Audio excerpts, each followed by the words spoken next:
오늘 말씀은 마태복음 24장 35절부터 42절 말씀입니다. 우리 한 절씩 교독하시겠습니다. 천지는 없어질지언정 내 말은 없어지지 아니하리라. 그러나 그날과 그때는 아무도 모르나니 하늘의 천사들도 아들도 모르고 오직 아버지만 아시느니라. 노아의 때와 같이 인자의 임함도 그러하리라. 홍수전에 노아가 방주에 들어가던 날까지 사람들이 먹고 마시고 장가들고 시집가고 있으면서 홍수가 나서 그들을 다 멸하기까지 깨닫지 못하였으니 인자의 임함도 이와 같으리라. 그때 두 사람이 밭에 있음에 한 사람은 데려가고 한 사람은 버려둠을 당할 것이요 두 여자가 맷돌질을 하고 있음에 한 사람은 데려가고 한 사람은 버려둠을 당할 것이니라. 그러므로 깨어 있으라. 어느 날에 너희 주가 임할는지 너희가 알지 못함이니라. 아멘. 우리 여재우 목사님을 잠깐 소개합니다. 우리 여재우 목사님은 선한목자교회에서 요셉교구 다윗 공동체로 섬겨주고 계신데, 목사님 오실 때 우리 교회 여목사님이 오신다고 소문이 났습니다. 오늘은 여목사만 있네요. 그렇죠? 네. 근데 알고 보니까 남자 목사님이셨어요. 목사님 이따 설명하실 텐데, NTM New Tribes Mission이라고 복음을 모르는 오지에 있는 종족에게 가서 복음을 전하는 선교사로 헌신하신 선교사님이십니다. 잠시 그 기간 중에 사역을 하고 계시고요. 이따 젊은이 교회 예배 때도 말씀 전하시는데 다른 본문으로 특별히 사역에 대해서 좀 말씀 나누신다고 하니까 관심 있으신 분들은 식사하시고요. 젊은 예배 때 오셔서 더 큰 은혜 받으시면 좋겠습니다. 오늘 마지막 때를 사는 사람들이라는 제목으로 설교하실 때 큰 은혜 받기를 우리 바라면서 환영합니다. 우리 목사님 큰 박수로 맞이하겠습니다.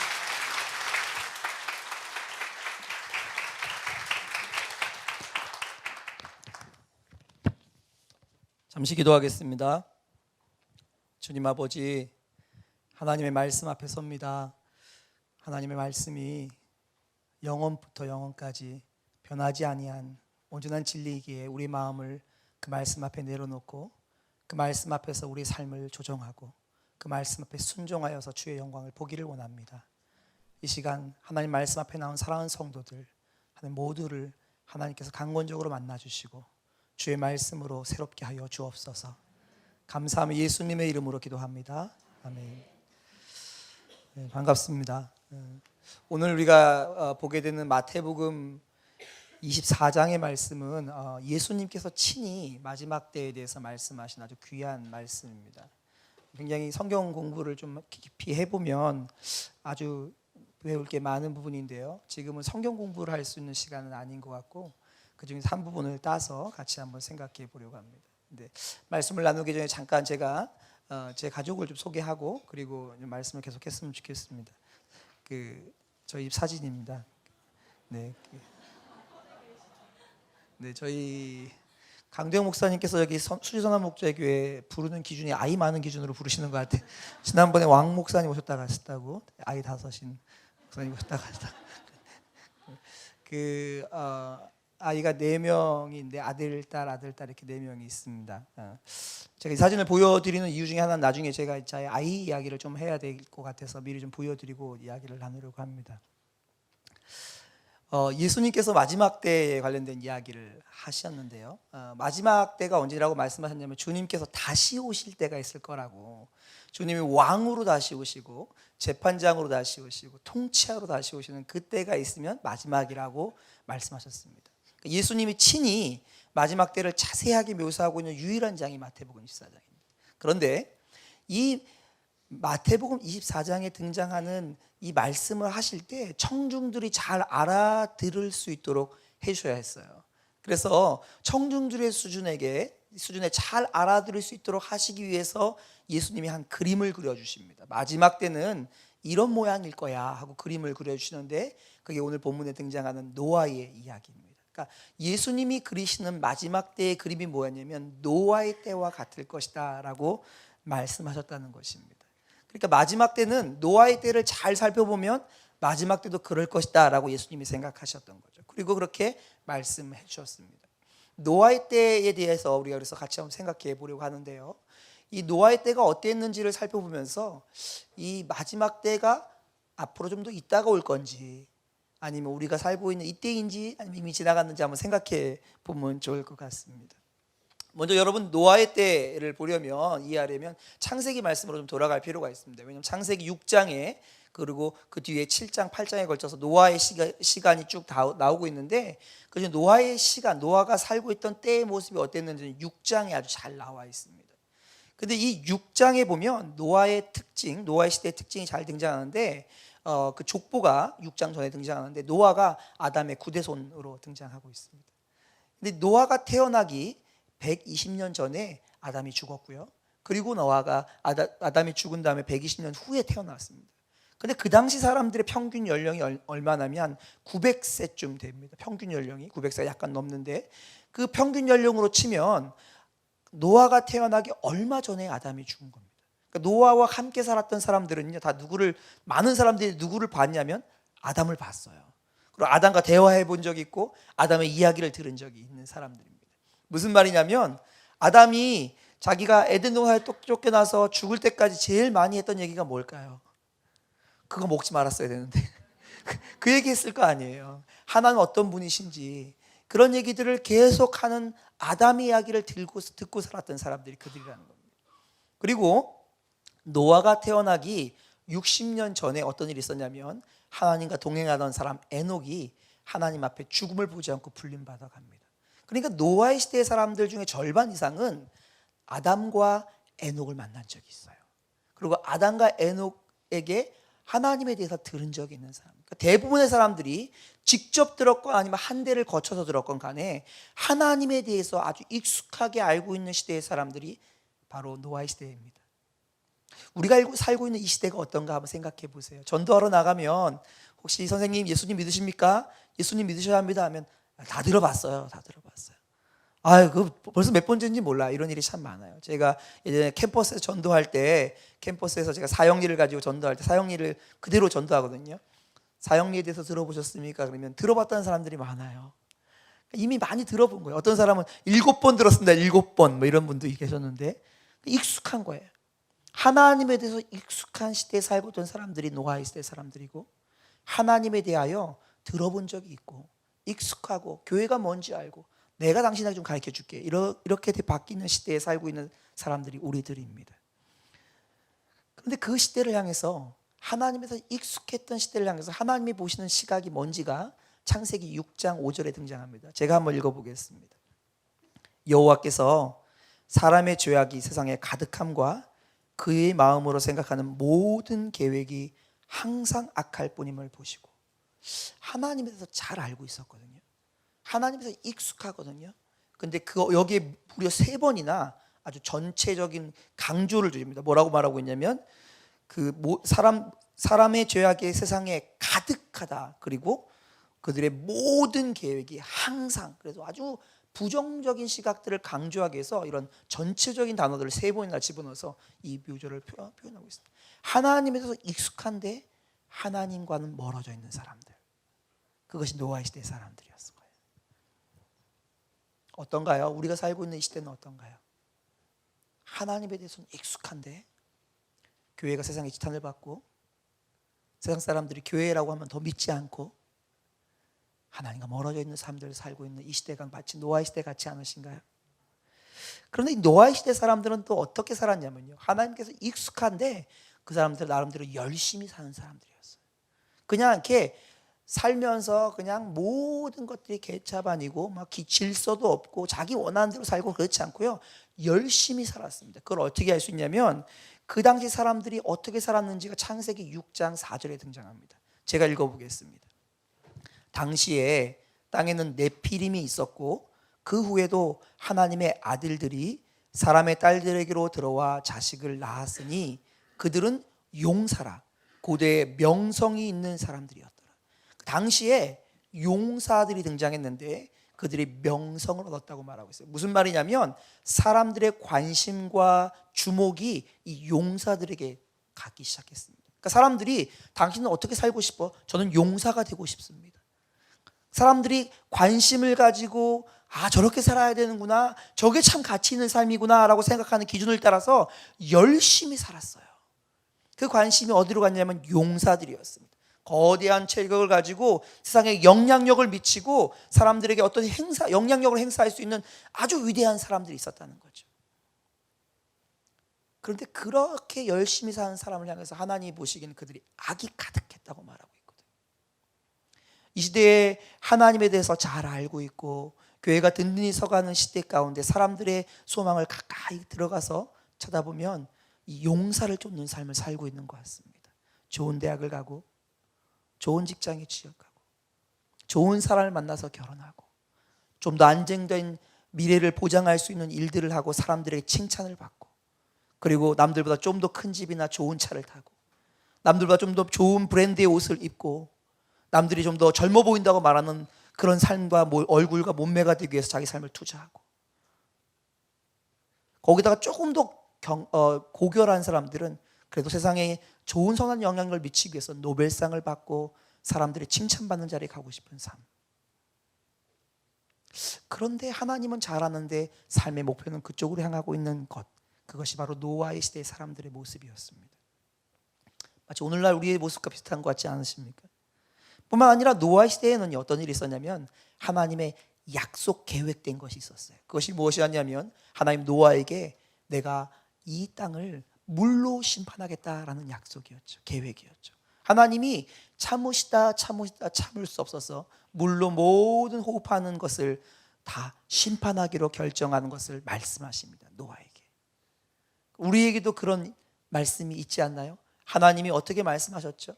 내가 다시 오는 날, 내가 심판자의 자리에 서는 날, 내가 유다의 사자로 이 땅 가운데 오는 그날 나는 불 가운데 심판하겠다라고 말씀하십니다. 베드로서 3장 7절 말씀입니다.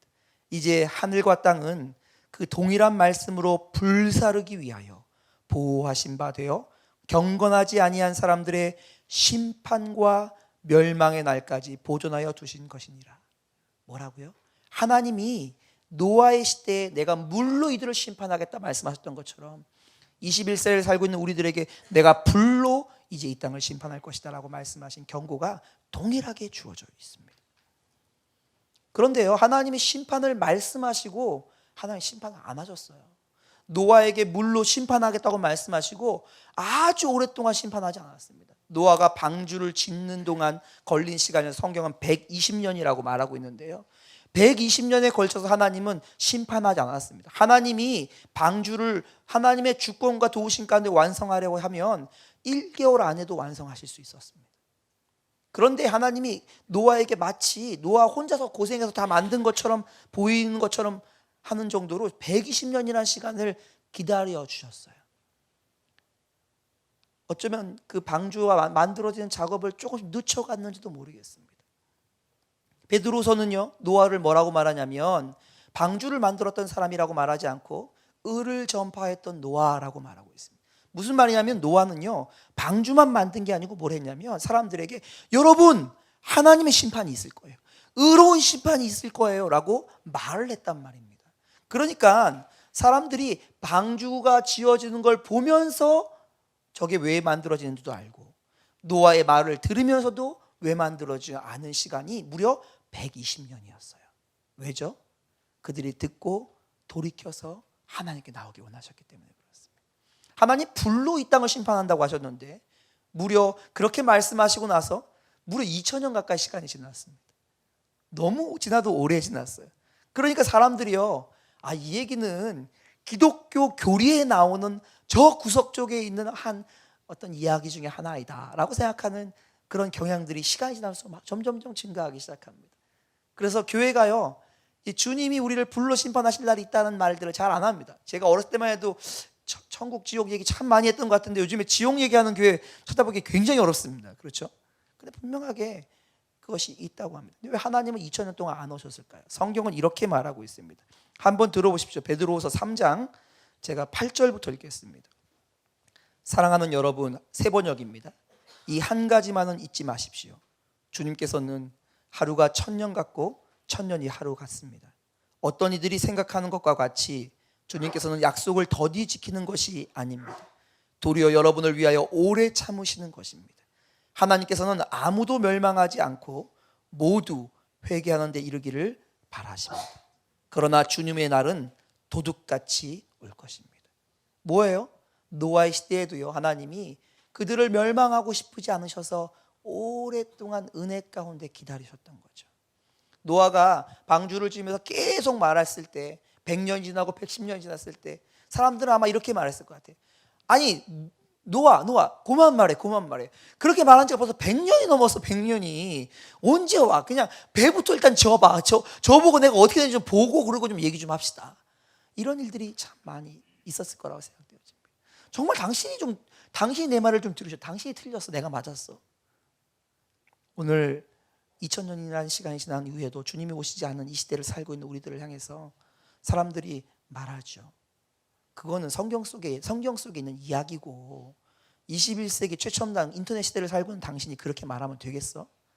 그거는 그런 마음으로 살아라 라고 말하는 거지 라고 말하는 사람들이 흔하게 있을 수 있는 이 시대에 왜 하나님은 오시지 않냐는 거죠. 그것이 하나님의 은혜예요. 성경에 보면 노아의 방주의 문이 만들어졌는데 그 방주의 문을 노아가 만들었습니다. 그런데 성경에 보면 그 문을 닫으신 것은 하나님이라고 말합니다. 열면은 닫을 자가 없고 닫으면 열 자가 없으니 하나님께서 문을 닫으셨으니 그 방주의 문이 닫힌 날 이후로는 아무도 그 안으로 들어갈 수가 없었죠. 모두 코로 호흡하는 모든 사람이 물로 말미암아 죽음을 맞이하게 되어집니다. 하나님이 그 문을 닫고 싶지 않으셨어요. 최대한 시간을 늦추신 거예요. 그러다가 어쩔 수 없는 시간이 되었을 때, 하나님의 계획의 끝이 되었을 때 하나님 방주의 문을 닫으시고 어쩔 수 없이 그 방주에 있는 8명의 사람과 동물들만 살아남게 되어집니다. 하나님이 그 불 가운데 심판하는 것을 기뻐하지 않으십니다. 그의 공의로운 심판 가운데 그것은 마땅하고 합당하지만 하나님이 오래 참으시며 기다리시는 이유는 우리 가운데 한 명이라도 더 주님의 은혜 가운데 나와 그 심판을 면할 수 있는 길들을 원하시는 하나님의 은혜의 마음인 것이죠. 하나님께서는요, 그 오랫동안 기다리시는 것도 노아의 시대와 이 시대가 비슷합니다. 뿐만 아니에요. 하나님께서 오래 기다리실 뿐만 아니라 아주 명령을 아주 구체적으로 주셨습니다. 노아에게 무슨 명령을 주셨죠? 너는 요즘 개역개정성경은 고프레 나무로 사이프러스라는 나무인데요, 고프레 나무로 방주를 만들어라 라는 명령을 주셨어요. 아주 구체적인 명령이죠. 우리들에게 무슨 명령을 주셨죠? 그러므로 너희는 가서 모든 족속으로 제자를 삼고 모든 민족에게 복음을 전파하라 라는 명령을 주셨습니다. 노아에게도 그 마지막 때를 준비하며 명령을 주시고 우리에게도 그 마지막 때를 준비하며 명령을 주셨습니다. 근데 명령만 주시고 끝난 게 아니에요. 그냥 명령 줘서 야 노아야 방주 잘 만들어라. 잘못 만들면 비 많이 내린다. 야 너 조심해야 돼. 잘못하면 배 망가뜨릴 수 있으니까 좀 튼튼하게 잘 만들어봐. 이렇게 한 게 아니고요. 아주 구체적으로 설명을 해주셨어요. 방주를 만드는 나무는 뭘로 만들고 나무와 나무 사이에 그 빈 공간은 무엇으로 메꾸고 그리고 그 길이는 얼마고 그 넓이는 얼마고 높이는 얼마고 몇 층으로 만들고 몇 층으로 만든 이후에 창문을 내는데 창문은 어디 위치에다 내고 그 방주로 들어가는 문은 몇 개를 만드는데 그 한 개 만드는 문은 어디에다 만드는지까지 아주 구체적으로 하나님이 청사진을 딱 그려주셔서 그 청사진대로 만들게 해주셨어요. 하나님은 그냥 이렇게 조심해 잘해야 돼 이렇게 하신 게 아니라 아주 구체적으로 청산해 주셨죠. 우리에게도 그러셨나요? 네, 우리에게도 그러셨습니다. 단지 나가서 너희들 마지막 때를 준비해야 된다. 내가 심판할 날인데 그때 준비해야 된다. 이렇게 한 게 아니고요. 너희 가라. 복음을 알지 못하는 자들에게, 복음을 들을 기회가 없는 자들에게, 예수 그리스도를 향해서 무관심한 자들에게 가라. 가서 내 증인이 되어서 그들을 제자를 만들어라. 그들에게 내가 가르쳐준 모든 것을 가르쳐 지키게 하라. 삶으로 가르치고 가르치는 성경의 말씀으로 가르쳐서 그들이 정말 지키게 해라. 아주 구체적인 명령들을 주셨습니다. 이것이 바로 노아의 시대와 지금 우리가 살고 있는 시대의 공통점들이에요. 저는 여러분에게 어떤 사람들이 무슨 음모론 얘기하면서 지금이 마지막 때입니다, 이걸 보니까 그런 말 하고 싶지는 않습니다. 저는 그렇게 가고 싶은 생각은 없어요. 근데 성경 말씀에 근거해서, 예수님의 말씀에 근거해서 우리가 비교해 봤을 때 정말 마지막 때가 노아의 때와 모습 같다면 우리가 살고 있는 이때가 마지막 때가 아니라고 말하기가 참 두렵습니다. 그 마지막 때를 살고 있는 것 같아요. 노아도 마지막 때를 살았고 우리도 그 마지막 때를 살고 있는 것이죠. 그런데요, 여기 한 가지 더 공통점이 있습니다. 노아의 때와 우리가 살고 있는 때에 한 가지 더 공통점인데, 그것은 주님의 마음이 공통적이에요.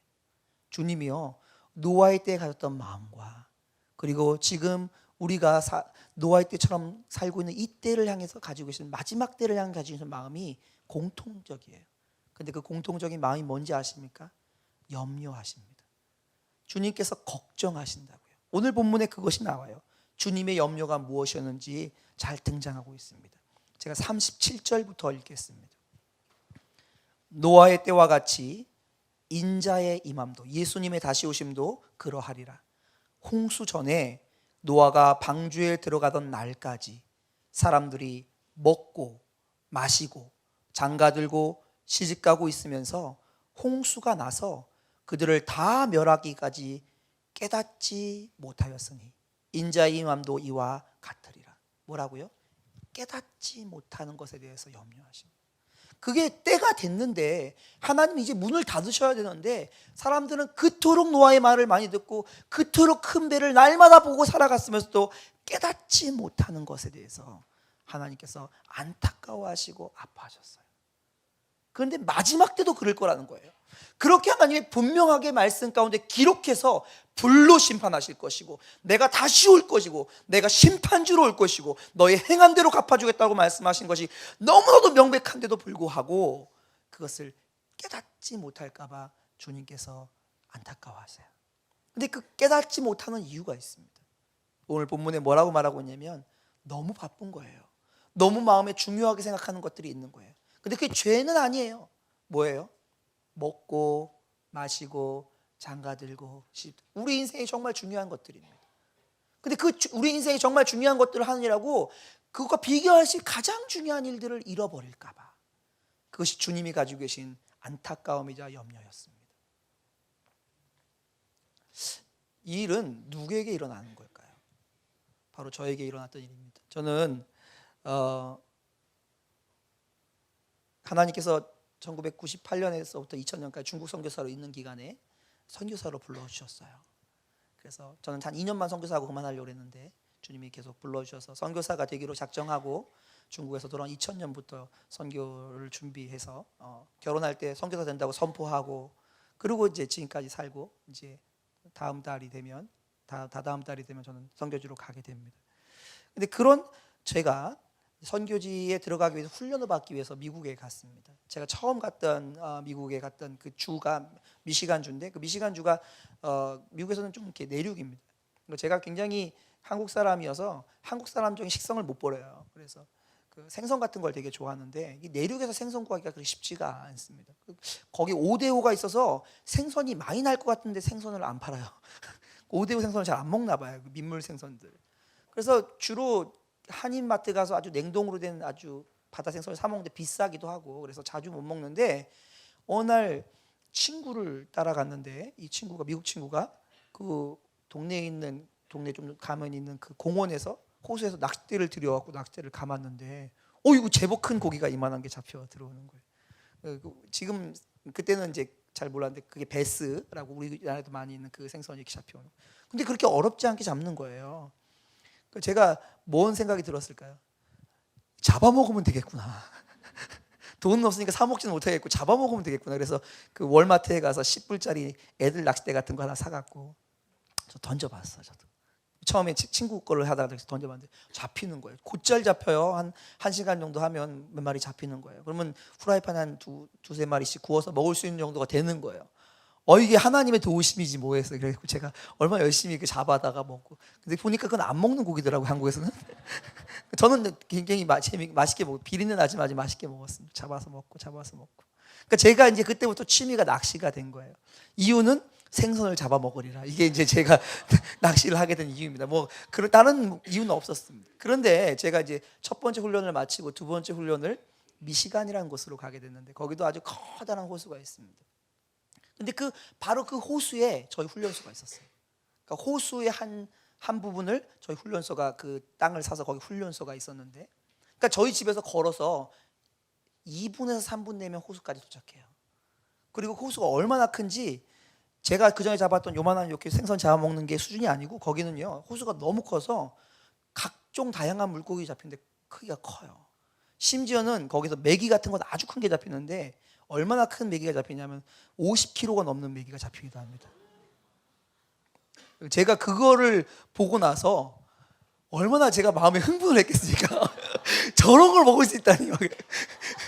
잡는 재미에다가 먹는 즐거움, 이게 두 개 동시에 같이 있잖아요. 그래서 그때부터 막 미국 친구들을 꼬셔갖고 그건 어떻게 잡냐, 그걸 가르쳐달라고부터 시작해서 그때부터 그걸 잡기 위해서 열심히 노력하기 시작했어요. 저희는 그 물고기를 뭐라고 부르냐면 트로피 물고기라고 불렀어요. 그게 왜 트로피 물고기냐면 그게 너무 크니까 잡아도 이게 한 사람이 못 들어요.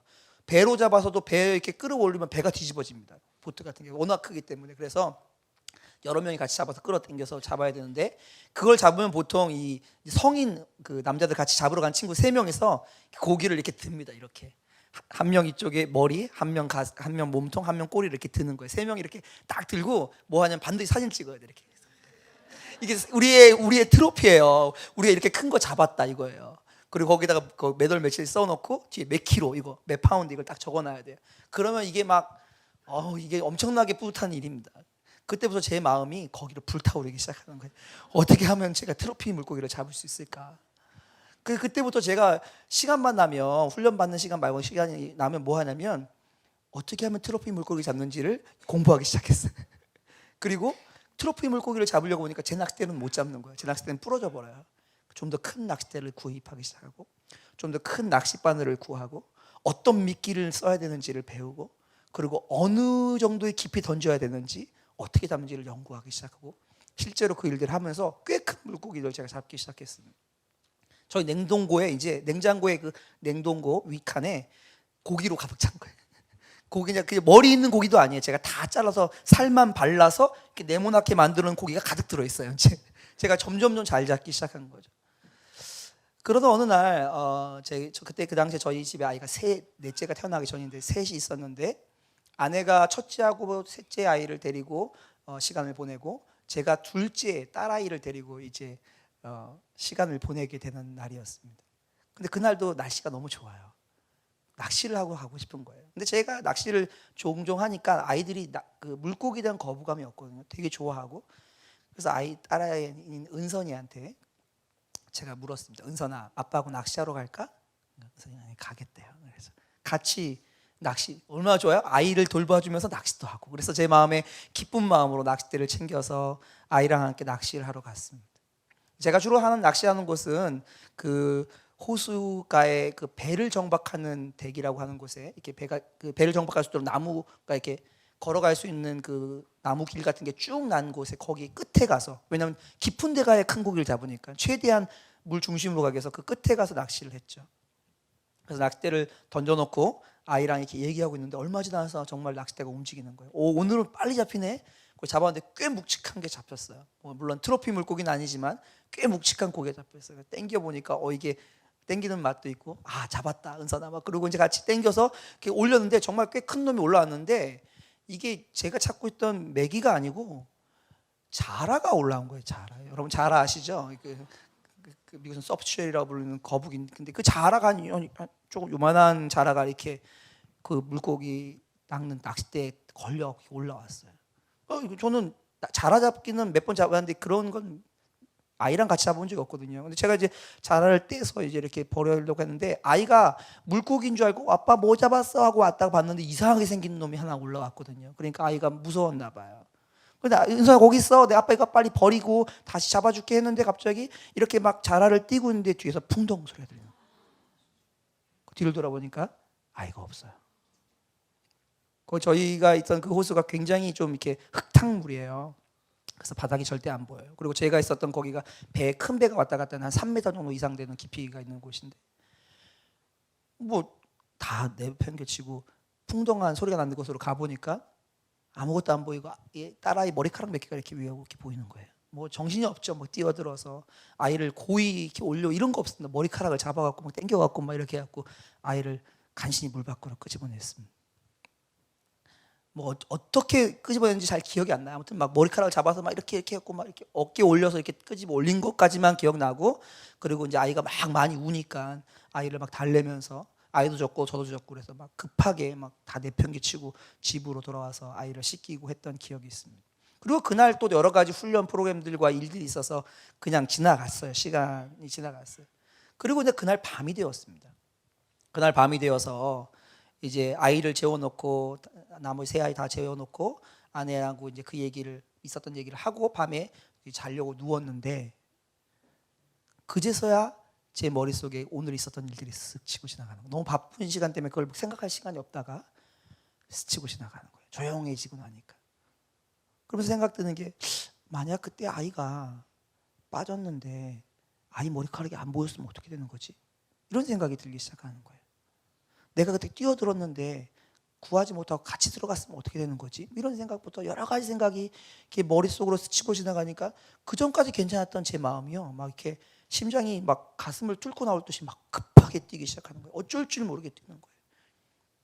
그러면서 막 꼬리를 물고 드는 생각, 만약에 이랬으면 이런 생각들이 들고 보니까 제 안에 정말로 감출 수 없는 분노가 일어나는 거예요. 아니 그깟 고기가 뭐길래, 생선 한 마리가 뭐길래 그 생선 한 마리 때문에 우리 아이의 생명을 잃어버릴 뻔했을까? 아주 심각한 분노가 마음속 깊은 곳에부터, 아니 내가 뭐에 미쳐 있었던 거야 도대체? 아니 이 생명보다 귀한 이 아이를 놓고 내가 뭐에 미쳐갖고 아이를 잃어버릴 뻔한 거지? 라는 생각이 제 마음 가운데 들어오기 시작해요. 하나님이 그 사건을 통해 저에게 말씀하신 게 있어요. 우리 인생에 정말로 중요하고 정말로 바뀌지 않는 영원한 가치가 있음에도 불구하고 우리가요 그렇게 마음에 뭔가를 품고 살아가요. 예수님이 그걸 걱정하셨어요. 시집가고 장가가고 먹고 마시고 좀 더 좋은 대학 보내고 좀 더 좋은 옷 입고 좀 더 큰 집 사고 남들이 좀 인정할 만한 직장의 지위를 얻고 사람들의 칭찬 몇 번 더 얻고 사람들에게 우러러 받을 만한 위치에 올라가기 위해서 애쓰고, 그건 나쁜 것이 아닙니다. 그것은 괜찮은 일이에요. 생선 잡는 것이 죄가 아니었던 것처럼. 하지만 그것이 나의 인생의 목표가 되어버린 나머지 정말로 중요한 것을 놓치고 살아갈 수가 있다는 사실을 주님께서 저에게 말씀해 주셨어요. 전 선교사 준비생이었다고요. 내 직분이 뭐냐, 내가 어떤 이름을 불려지냐, 내가 교회에서 어떤 역할을 하냐가 아니고요, 내 마음의 중심 가운데 내가 무엇을 생각하고 살아가느냐, 그것이 나의 실체예요. 주님께서 우리에게 질문하고 계신 그것이 주님의 염려였습니다. 마지막 때에 살아가는 사람들 향해서 주님이 그 사람들이 그때 노아의 시대의 사람들처럼 나 너무 바빠, 우리 아들 장가 보내야 돼, 이번에 우리 돼지 새끼 나 안 돼. 너무 바쁜 일들 때문에 하나님 부르신 그 놀라운 일들 앞에 무관심하거나 스치고 지나가거나 머릿속에만 두어뒀지 삶의 중심에는 한 번도 돌아본 적이 없는 그런 일들이 일어날까 봐 주님이 안타까워하셨어요. 그것이 노아의 시대에도 오늘 우리가 살고 있는 시대는 어떤가요? 다른가요? 우리의 시대에도 있다고 성경은 말하는 것만 같습니다. 이제 질문을 좀 던져볼 필요가 있습니다. 이게 사실이라면, 정말 우리가 살고 있는 시대가 노아의 시대와 비슷해서 성경 말씀을 누군가의 말이 아니라 신뢰할 만한 사람의 말이 아니라 변하지 않는 하나님의 말씀을 기준으로 두고 비교해 봤더니 하나님이 예수님께서 마지막이라고 말씀하신 노아의 시대의 모습과 지금 내가 살고 있는 모습이 정말 같은 모습이어서 어쩌면 내가 마지막 세대를 살고 있는 것이 맞다면 반드시 해야 되는 질문이 뭐냐면 이거예요. 그럼 저는 어떻게 해야 되죠? 전 뭘 해야 됩니까? 이 질문을 던져야 되죠.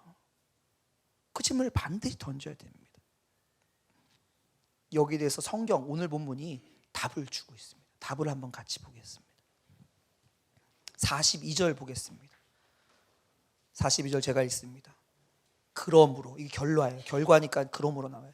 그러므로 깨어 있으라. 어느 날에 너희 주가 임할는지 너희가 알지 못함이니라. 44절입니다. 이러므로 너희도 준비하고 있으라. 생각하지 않은 때에 인자가 오리라. 주님이 말씀하신, 우리는 뭘 해야 되는가에 대한 주님의 답이 뭐예요? 깨어서 준비하고 있으라는 겁니다. 깨어서 준비하고 있어요. 뭘요? 주님이 약속하신 일이 이루어질 것을 깨어서 준비해라. 이것이 주님이 우리에게 주시는 명령입니다. 그런데요, 이까지만 해도 굉장히 그럼 맞아, 이렇게 해야겠네 이런 생각이 들지만 구체적으로 뭘 해야 하는 거예요? 뭘 어떻게 깨어서 뭘 어떻게 준비해야 하는 말입니다. 여기에 대한 답을 많은 사람들 나름대로 얘기합니다. 그래서 나온 여러 가지 대안들이 있어요. 근데 우리가 그런 이야기가 아니라 성경이 우리에게 뭐라고 말하는지를 좀 들어볼 필요가 있는데, 예수님께서 노아의 시대가 마지막 때였다고 말씀하시면서 하셨다면, 그럼 하나님께서 그 마지막 첫 번째 마지막 시대에 정했던 노아의 시대를 어떻게 깨워서 어떻게 준비하게 하셨는지를 보면서 하나님께서 이제 영원한 마지막을 준비하고 있는 이 시기에 우리가 어떻게 깨워서 어떻게 마지막을 준비하는지를 같이 생각해 보려고 합니다. 첫 번째로 노아는요, 어떻게 그 마지막 때를 준비했냐면 믿음으로 준비했습니다. 사실은 주님이 우리에게 요구하시는 것은 믿음이에요. 믿음. 그거 외에 다른 거 없습니다. 주님이 우리에게 믿음을 요구하시는데, 노아가 무엇을 믿었냐면, 노아는요, 하나님이 진짜 물로 세상을 심판하실 거라고 믿었어요. 아니, 그게 무슨 말씀이에요? 하나님 말씀을 믿지도 안 믿어요? 노아의 시대는요, 여러분 아시나요? 비가 내리지 않은 시대였습니다. 창세기 2장 4절에서 6절 제가 읽겠습니다. 이것이 천지가 창조될 때에 하늘과 땅의 내력이니, 여호와 하나님이 땅과 하늘을 만드시던 날에 여호와 하나님이 땅에 비를 내리지 아니하셨고 안개만 땅에서 올라와 온 지면을 적셨더라. 그러니까 비가 내리지 않는 시대에 살았던 노아가 하나님이 어떻게 땅 위에 지은 배를 띄울 만큼의 뭔가 물을 보내실 거라는 것을 믿었다는 거예요. 그러니까 노아가 120년이라는 기간을 투자해서 그 방주를 만들게 된 거예요. 노아는 진짜로 믿은 거예요. 그게 있을 거다. 첫 번째로 우리가 어떻게 깨워서 준비할 수 있나요? 정말 주님이 오신다.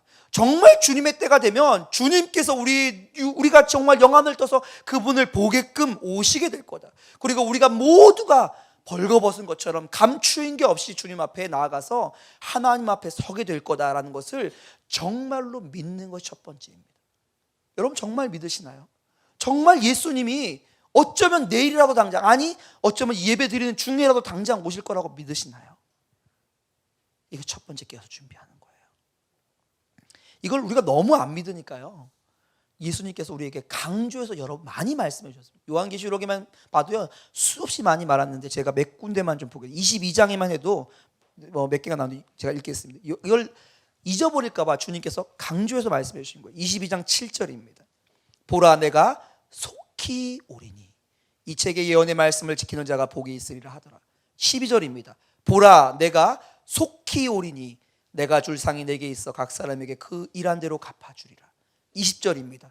이것들을 증언하신 이 예수님께서 가라사대 내가 진실로 속히 오리라 하시거늘 아멘. 주 예수여 어서 오시옵소서. 이게 어디에 나오는 말이에요? 예수님께서 우리에게 강조해서 내가 정말 진짜 온다. 너희들 너무 이게 안 이루어지니까 이거 아닌 것처럼 믿으면 안 돼. 내가 정말 진실이다. 내가 진짜로 다시 온다라고 강조해서 우리에게 기억하게 말씀하십니다. 여러분 집에 오늘 집에서 나오셨잖아요. 제가 절 잘 모르시지만 제가 오늘 집사님 집에 오늘 방문하겠습니다. 예배 끝나고 가겠습니다. 이러면 굉장히 당황스러우시죠. 굉장히 진짜 온다 그러니까 이거 집 청소했나? 이런 것부터 시작해. 빨래 뭐 널어놨더라? 이런 게 다 생각나시잖아요. 그게 진짜 온다고 믿는 사람의 생각이에요. 이 진짜 그게 된다고 생각하면 생각이 글로 가죠. 주님이 정말 오신다고 생각되어지면 그 주님의 오심을 준비하게 되어집니다. 첫 번째 어떻게 끼워서 준비하냐고요? 정말 주님이 다시 오실 것을, 주님의 약속을 믿는 거예요. 주님의 계획을 그대로 믿는 거예요. 이것은 비유적이거나 그냥 그렇게 살라고 하는 어떤 교훈적인 메시지가 아니라 하나님의 어머나신 분명한 약속이고 하나님께서 주신 진리입니다. 다시 오십니다. 두 번째, 우리가 어떻게 깨어서 깨어서 준비할 수 있을까요? 두 번째는 하나님의 방법을 믿는 거예요. 노아는요, 하나님의 방법을 믿었어요. 물로 심판한다는 걸 믿을 뿐만 아니라 하나님이 주신 청사진인 노아의 방주를 만드는 방법을 믿었다니까요. 노아가 배를 만들어 봤다는 기록이 없습니다. 제 생각에 아마도 노아는 배를 만드는 사람이 아니었을 거예요. 그런 노아가 그토록 큰 배를 만드는 것은 정말로 어마어마한 일입니다. 그런데 한 번도 배를 만들어 본 적이 없는 저 같은 사람이 120년 동안 배를 만들면 그 배가 잘 뜰까요? 제가 시험 삼아 작은 배를 몇 개 만들어 보고 그러면 좀 나을 텐데 그게 아니고 처음부터 그냥 설계대로 제가 쭉 만들면 거의 100의 99는 물에 가라앉을 거예요. 어딘가 새고 어딘가 하자가 있을 거예요. 근데 노아는 철저하게 믿었어요. 하나님의 방법이 사실이라고 믿었어요. 요즘에도요, 배를 만들면요 어떻게 하죠? 배를 만든 다음에 그 첨단 과학으로 만든 배를 물에 띄워 봅니다. 그래서 다시 한번 점검을 하죠. 그런데 노아는 물에 띄워보지도 않았어요. 그냥 가르쳐 주신 대로 만들었어요. 하나님의 방법이 최선이라고 믿은 거예요. 그렇게 세상이 멸망돼도 하나님이 말씀하신 그 방법대로 가면 그 방법이 구원이라고 믿은 거예요. 오늘날 얼마나 많은 성도들이 21세기는 다르게 살아야 한다고 말하는지 모르겠어요. 21세기 거리 정도 안 된다? 그렇게 말하는 사람들이 많아요. 그렇게 말하는 교회가 많아요, 진짜로. 그러니까 우리는 좀 다른 방법으로 전도해야 돼. 사람들 만나서 예수 믿으라고 말하는 것은 무식하고 옛날 방법이야. 그 성경은 뭐라고 말하시죠? 성경은 너희는 가서 모든 족속에 복음을 전파하라라고 말씀하셨어요. 기회를 얻든지 얻지 못하든지 복음을 전파하기에 애쓰라고 말씀하시는 거예요, 우리에게. 그 말씀이 정말로 정말 사실이라고 믿는 거예요. 하나님의 방법이 사실이라고 믿는 거예요. 아니, 당신이 크리스찬인 건 알겠는데 그렇게 살면 안 돼. 그렇게 고리타분하게 그렇게 꽉 막혀갖고 그렇게 하면 망해. 그렇게 살면 내가 장담하건대 3개월 안에 부도납니다, 당신. 이렇게 말하는 사람들 앞에서 아니, 나는 하나님의 말씀이 그렇게 살라고 말씀한 하나님의 말씀이 진리라고 나는 믿어. 망하더라도 그게 길이라고 나는 믿어 라고 하는 믿음을 가지고 살아가는 삶, 그것이 깨어서 준비하는 삶이라는 거예요. 그것이 깨어서 준비하는 삶이에요. 저는요, 아까 소개받은 것처럼 NTM이라는 선교단체 선교사입니다. 지난 2006년부터 2012년까지 미국에서 그 선교단체에서 훈련만 받고 돌아왔습니다. 그리고 돌아와서 잠깐 선한목자교회 부목사로 있게 되었는데요. 이 NTM이라는 선교단체는 저희 가지고 있는 목적이 있습니다. 이 한국어로 번역하면 새 부족 선교회인데, 왜 새 부족이냐면 선교사가 전혀 없고 교회가 전혀 없어서 절대로 복음을 들을 수 있는 기회조차 없는 사람들, 그 부족들을 찾아가는 게 저희의 목적입니다.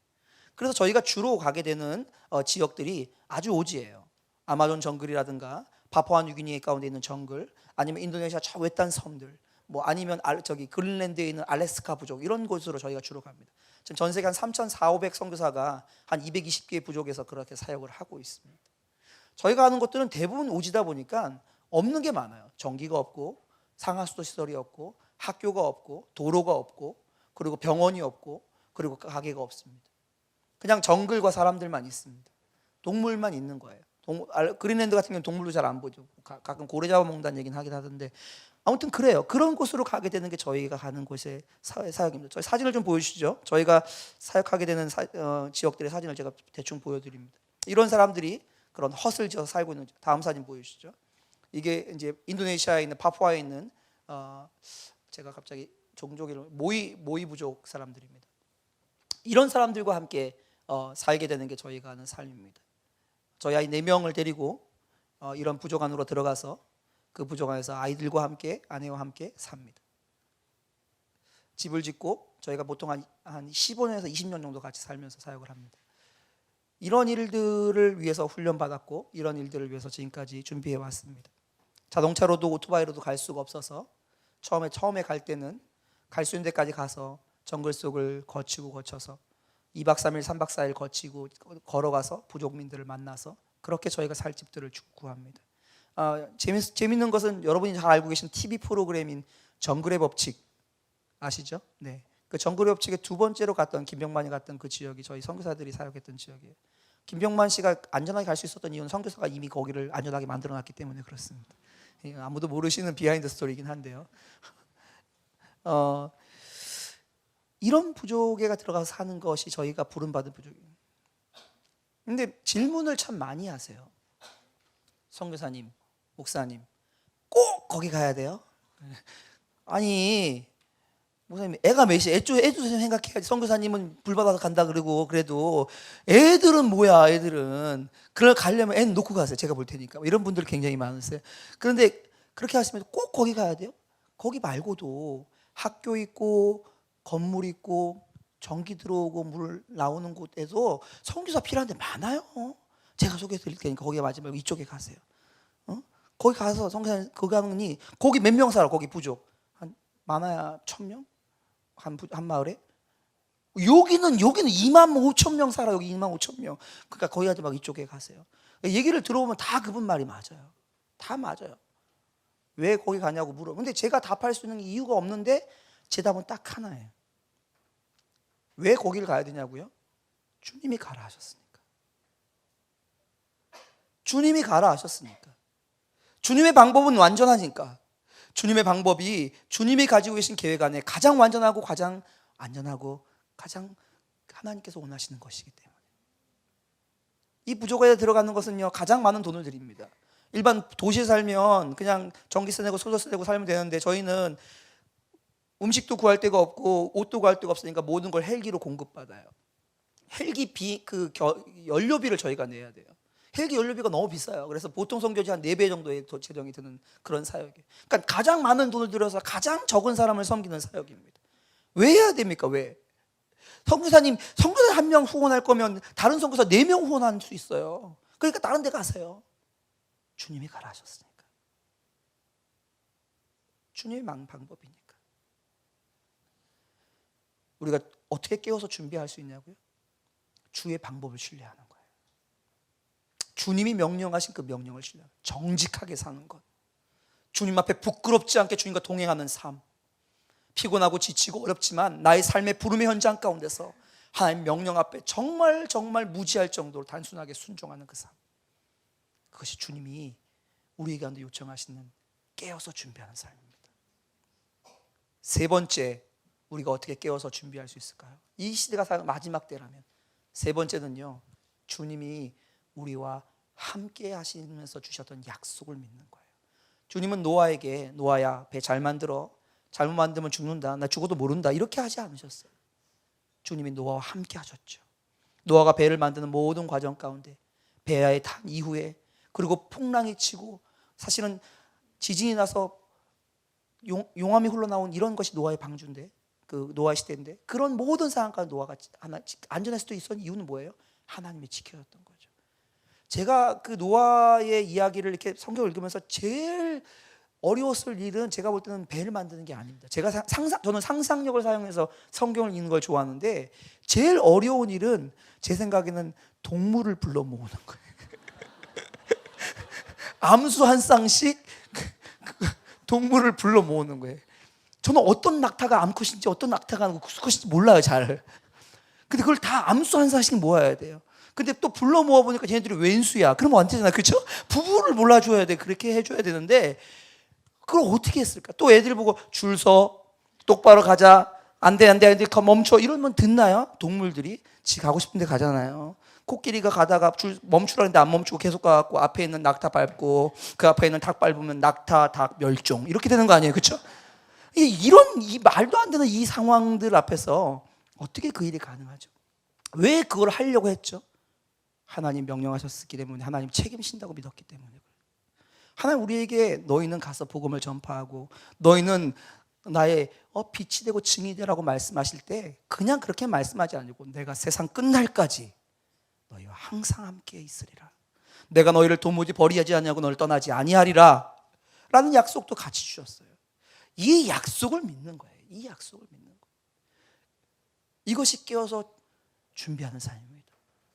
아니 이렇게 되면 망하는데, 이렇게 되면 나는 너무 큰 손해를 보는데, 이런 여러 가지 생각들 앞에서 아니, 주님이 명령하셨으면 주님이 책임지시지, 이걸 믿는 것, 이것이 깨어서 준비하는 것. 제가 이것들을 잘 못해요. 제 예전에, 지금은 아닌데, 지금도 약간 그러긴 하는데, 예전에 제 호가 의심입니다. 의심 여제우. 뭐든지 의심을 잘해요, 제가. 한 말씀을 읽어도 저는 주님 진짜예요? 이거 진짜 그런 거 맞아요? 한 번 갖고는 못 믿어요. 한 3번 이상 말해줘야 저는 믿습니다. 그래갖고 꼭 몇 번씩 물어보고 그럽니다. 제가 참 의심을 많이 한 자라서 그런지 하나님께서 저에게 의심을 하지 않고 주님을 믿게끔 하는 일들을 몇 번 좀 가르쳐 주신 적이 있어요. 제가 처음에 미국에 들어갔을 때, 아이 한 명만 있을 때, 그때 들어갔을 때 이제 훈련을 받는데 저희가 좀 재정적으로 어려웠습니다.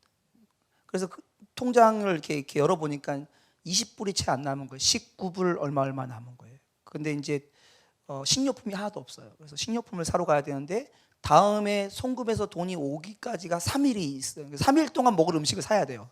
그래서 어떻게 하면 19불 얼마 가지고 이걸 살 수 있을까 하고 아내하고 머리를 맞대고 뭐 사고 뭐 빼고 뭐 사고 뭐 빼고 이렇게 해갖고 꼭 먹을 생존을 위한 생필품을 사기 시작했습니다. 식빵, 뭐 우유 뭐 이렇게 해갖고 샀어요. 그리고 거기에 이제 딱 사서 그 목록을 가지고 이제 마트에 가서 그걸 샀어요. 사갖고 이제 그 계산대에서 띠 지나가면서 가격이 올라가잖아요. 근데 띠 하고 끝났는데 20불이 넘어갔어요. 아, 이게 문제가 생긴 거예요. 하나 빼야 돼. 뭘 빼야 되는데 이제 뭘 뺄까 하다가 그 가격에 제일 어울리는 게 뭐였냐면 계란 한 판이었습니다. 계란 15알 들어간 한 판짜리를 빼기로 했어요. 그걸 빼면 딱 우리가 가진 돈이랑 딱 맞는 것 같아요. 근데 문제는요, 저희가 이렇게 부유하진 않지만 그래도 아이가 좋아하는 걸 해먹이고 싶었어요. 근데 아이가 뭘 좋아하냐면 아침에 계란 후라이 하나 해주는 걸 좋아했어요. 그러니까 뭐 저희가 특별히 영양식을 줄 수가 없으니까 계란 먹으면 단백질 많다, 이거 먹으면 너 괜찮다 그랬고 날마다 아침마다 계란 후라이를 하나씩 해줬거든요. 근데 아이가 먹을 계란이 없는 거예요. 근데 어쩔 수 없죠. 뭐 돈이 없으니까 그걸 빼고 마트를 나오는데 참 마음이 안 좋더라고요. 아빠가 돼갖고 진짜 계란 하나도 못 사주고 진짜 이거 어떻게 하냐, 이거 마음이 되게 좀 무거웠습니다. 뭐 3일 후면 다시 이제 살 수 있는 돈이 오니까 3일 후에 많이 사서 2개씩 먹여야겠다 뭐 이런 생각을 이제 가지고 이제 집으로 가서 그날 밤에 좀 씁쓸한 마음을 가지고 짐을 정리해서 그 냉장고에 집어넣고 잠을 잤어요. 아침이 됐는데 아이가 여느 때 마찬가지로 엄마 계란 주세요 했는데 계란이 없죠. 식빵을 굽고 이제 이렇게 이제 아이를 먹이려고 하는데 좀 마음이 안 좋은데 그때 저희 집 문 앞에 누가 와서 노크를 하는 거예요. 그래서 누군가에게 열어봤더니 저희 앞집에 사는 저희 건너집에 사는 저희랑 같이 훈련받는 훈련생이에요. 이 훈련생이 우리 집에 한 번도 안 왔어요. 1년 반 동안 한 번도 안 온 친구예요. 그냥 저랑 찾아오거나 그러진 않은 친구인데 왔어요. 저한테 뭐라 그랬냐면, 야, 우리 방학 맞아서 집에 가는데 혹시 너 계란 필요하니? 그러는 거예요. 아니 참. 그래서 우리 나 필요해. 그런데 뭘 계란을 몇 개 갖고 온지 아세요? 3개. 아니 계란을 갖고 오면 주로 보통 한 판을 갖고 오지 누가 이게 3개를 들고 와요. 3개를. 이게 3개는 민방에서도 안 갖고, 미국 친구들도 안 갖고 오거든요. 보통 갖고 막 한 판 아니면 뭐 이렇게 한 봉지를 갖고 오는데 계란을 손에다 3개를 딱 들고, 또 다른 건 안 갖고 왔어요. 그것만 갖고 왔어요. 계란 3개만 들고 와서 너 혹시 계란 필요하니? 그래. 그런데요, 그 계란 3개가요 주님 앞에 저희에게는 어떻게 되냐? 너 내가 버리지 않아.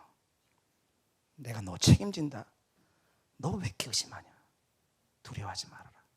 그 말로 들리는 거예요. 주님 정말 경제적이세요. 가장 적은 효율로 가장 높은 거를 다 책임지시는 효율을 사용하시는 주님인데, 그 계란 3개가 저한테 눈물의 계란입니다. 아이를 그날부터 3일 동안 계란을 먹일 수 있게 된 거죠. 뭘 믿어야 되냐고요? 주님이 준 약속을 믿는 거예요. 우리의 상황이나 환경을 믿는 게 아니고, 되어지는 과정을 믿는 게 아니고, 주님이 준 약속. 내가 너를 버리지 않는다. 내가 너의 형편을 안다. 라고 말씀은 주의 약속을 믿는 것이 깨어서 준비하는 삶입니다. 이제 말씀을 좀 마치려고 하는데요, 마치기 전에 좀 질문을 하고 마치려고. 그냥 이렇게 듣고 그렇구나 이렇게 끝내지 마시고, 제가 드리는 질문을 하나님께서 드리는 질문으로 생각하고 크게 대답하도 안 해도 되니까 마음속으로 한번 대답해 보세요. 여러분, 오늘 우리가 살고 있는 이때가 주님께서 정말 약속하신 대로 속히 오시는 마지막 때라는 사실을 믿으십니까? 여러분은 하나님께서 오늘 우리에게 주신 그 전도와 선교, 섬김과 사랑, 그리고 희생하는 것에 대한 명령이 이 세상을 구원하실 하나님의 유일하고 그리고 가장 완벽하고 분명한 명령이라고, 그것이 하나님의 가장 완벽한 방법이라고 믿으시나요?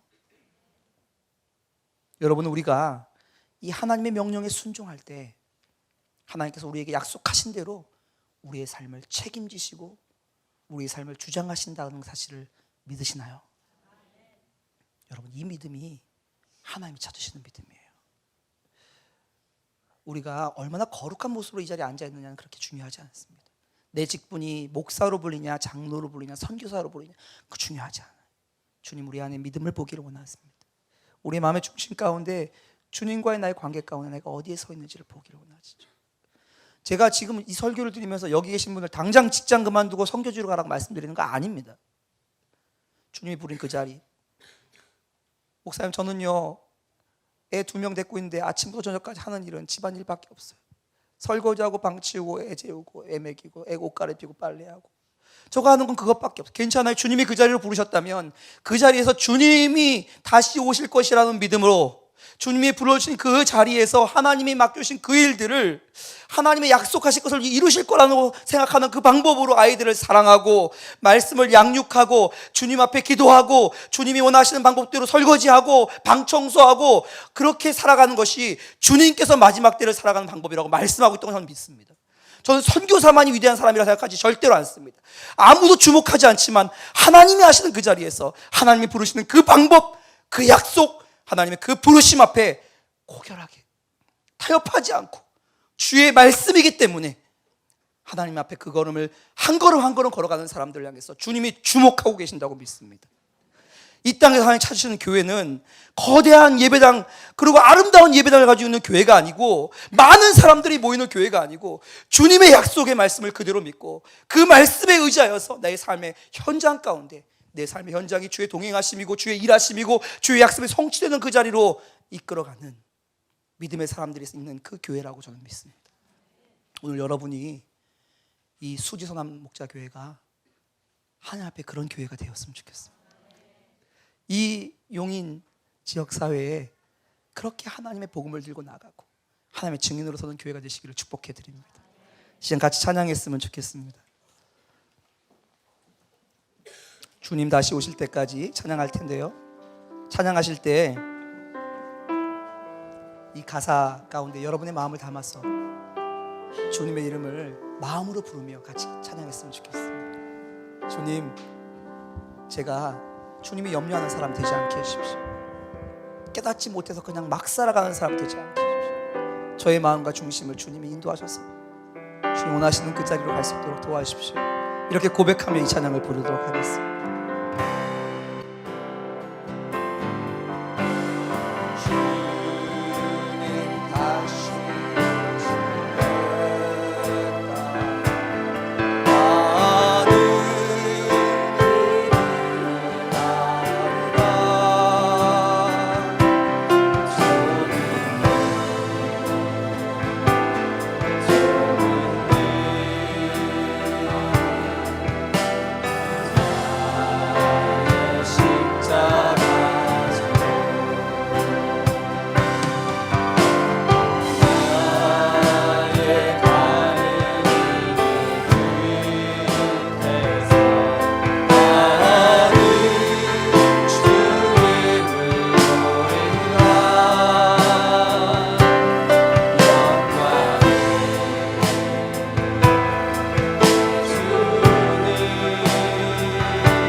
시간 다 같이 기도하는 시간 갖기 원합니다. 여러분, 우리를 부르신 분은 이 온 세상을 지으신 만유의 왕이신 하나님이십니다. 하나님이 실수함 없이 우리를, 하나님이 원하시는 자리에 우리를 부르고 계십니다. 나를 믿고 나와 함께 가자. 내가 너에게 주는 것이 가장 완전하고 내 완전한 하나님의 나라의 계획 가운데 가장 중요한 일이다. 너가 그 길을 갈 때 내가 너와 함께 하겠다고 말씀하신 주님 앞에, 주님, 저를 사용하소서. 제 마음을 새롭게 하소서. 하나님, 정말 주님이 다시 오시는 것이 믿어지는 삶, 그 눈이 열리는 삶으로 나를 초청하소서. 하나님, 나의 삶을 통하여서 하나님이 받기 원하시는 모든 영광 받아 주옵소서. 시간 통성으로 같이 기도하는 시간 갖도록 하겠습니다. 같이 기도하겠습니다. 하나님 아버지, 아버지 하나님 앞에 우리의 마음을 드립니다. 하나님, 우리의 마음 가운데 하나님 왕 되시는 것이죠. 하나님, 내 마음의 눈을 열어주시고 온전히 바라보고 나의 가장 치열한 자리가 하나님 마음을 하나님 믿고 좋으신 것을 알려줘. 하나님 아버지 도와주시고 하나님 영광을 받는 것이 하나님께로 부르짖으시고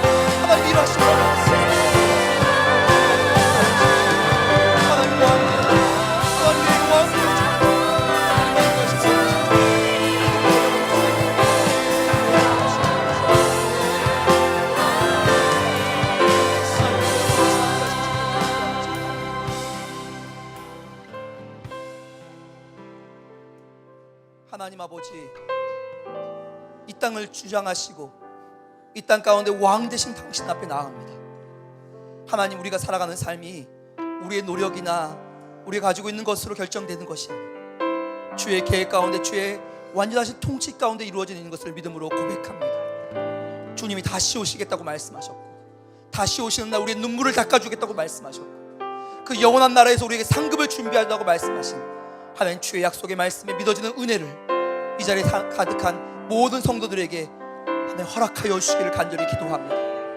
우리의 눈이 열려서 참으로 다시 오실 주님, 우리에게 상급을 가지고 우리를 맞이하기 원하시는 주의 마음을 가지고 하나님, 우리의 삶의 현장에서 날마다 살아갈 수 있도록 도와주옵소서.